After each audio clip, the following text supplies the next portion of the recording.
Assalamualaikum warahmatullahi wabarakatuh. Okay, well, the topic I discuss is about discourse on gender differences in sex education article teenagers or critical discourse analysis of high magazine sexuality articles. Edition 1995 2004.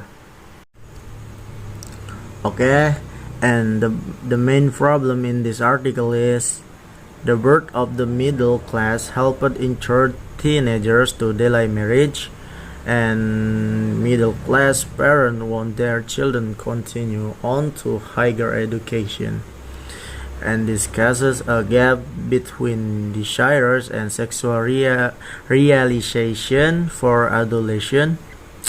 And on the one hand, the reproductive organs are already functioning, but according to social and religious norms, sex is not allowed done outside of marriage. Teenagers should postpone marriage at the time when teenagers are prone to take action that are considered violating social and religious norms, and namely is having free sex. And it is explained that parents from the middle class are more likely for their children to continue their education to a higher level. For example, if we have graduated from high school, we have to go to college and get a decent job before we can get married.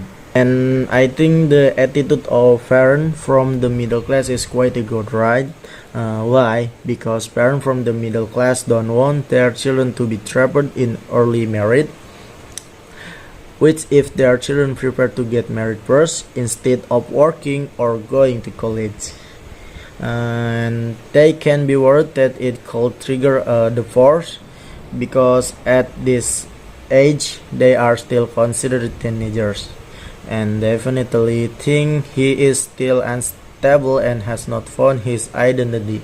And my solution for this problem is, in my opinion, the way to prevent teenagers from having free sex, because it is forbidden to marry early, is to maintain their pills.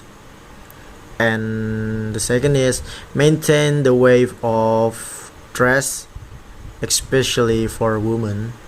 And the third is regulate how to communicate with the opposite sex. And the fourth is limit the relationship between men and women.